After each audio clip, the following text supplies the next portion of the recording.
I'm standing in the hallway of my childhood home in the Ozarks, the same hallway where I grew up afraid to speak too loud, afraid to move too fast. My fingers tremble as I hold a black umbrella, its handle cold against my skin. It's raining, always raining here in the spring, and the sound of rain on the roof sounds like a funeral march. I keep hearing it, tap, tap, tap, asterisk, like someone knocking from the other side of the wall. I'm not here for nostalgia. I'm here because my husband is dead. His body was found this morning in the study, slumped over his desk, a single gunshot to the temple. The sheriff says it's suicide. The neighbors say it's relief. But I know what I saw last night. I know the truth. My name is Claire. I was a wife. That's what I was before. A wife to a man who called himself a philanthropist, but was really a thief in a suit. I married him for security, for the house on the ridge with the wraparound porch and the view of the Missouri River. I married him because I was tired of being poor, tired of the way my father would disappear for weeks, drunk and sullen.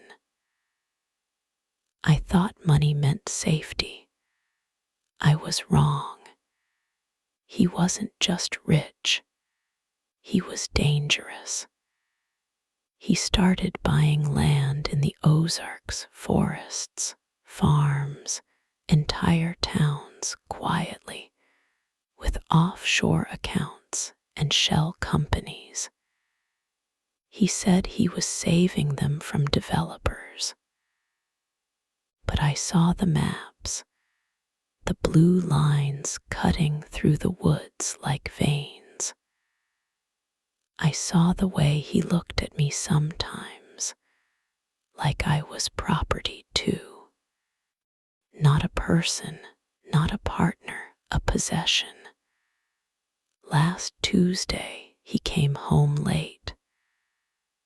I was making dinner roast beef, potatoes, green beans. He didn't say hello, just closed the front door hard and walked straight to the study. I heard him on the phone, low and urgent, then silence. I knocked, no answer. I called his name. Nothing. I opened the door. He was sitting at his desk, staring at a computer screen.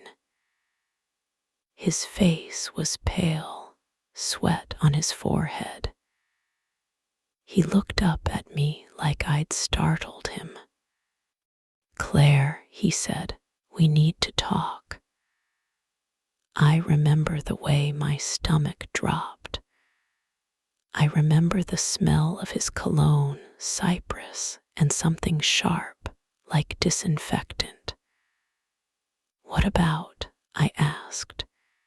He didn't answer right away. He was fiddling with a USB drive, plugging it in and out. Then he stood.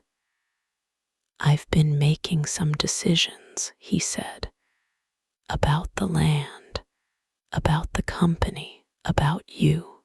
I froze. "What does that mean?" He stepped closer. "It means you're going to disappear, Claire. Not forever. Just long enough for things to settle. He said it so calmly, like he was arranging a vacation. I backed away. You can't be serious. I'm very serious, he said. You've been asking too many questions about the books, about the land deals, about the people who have vanished. He paused. I made you rich, Claire. Don't ruin it. He reached into his jacket. I saw the glint of metal, not a phone, a gun. I ran. I didn't stop running until I was in the upstairs hallway, breathless, heart pounding. I called the sheriff, but by the time he arrived, the gun was gone. My husband was gone. The sheriff said he'd gone to town, that he'd told him he was going to the bank, but I knew because I'd seen the gun. I'd felt his breath on my neck, and I'd made a decision. I would not be a victim. I would not be erased. So tonight I came back, not to bury him, to witness him. I stood in the hallway for hours, watching the rain, waiting for something, closure, justice. I don't know. And then I saw it. A single drop of blood on the wooden floor, just outside the study door. Fresh, and then another, and then a trail leading down the hallway. I followed it, my breath shallow, my hands clenched around the umbrella like a weapon. The trail stopped at the basement door. It was ajar. I pushed it open, and there he was, not dead, sitting in the dark, his head in his hands, sobbing. Claire, he whispered. I didn't mean to shoot him. I blinked. What? I dropped the gun. It went off. I didn't mean to. I wanted to scare him. I wanted to make him stop. I wanted him to see me. See you, I said. You're a ghost to him. He doesn't see you. His name was Marcus, his brother, the man who'd been running the company from behind the scenes, the man who'd been buying land with stolen funds, the man who'd tried to kill me. I stood there, the umbrella dripping, the rain falling harder outside, and I realized something. I didn't come here to avenge him. I came here to stop it, to stop the lies, the fear, the silence. I called 911. They found Marcus in the basement, alive but broken. They found the ledger, the records, the truth.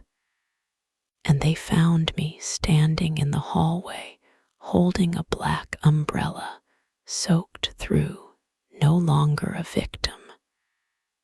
Just a woman who finally spoke. The rain stopped.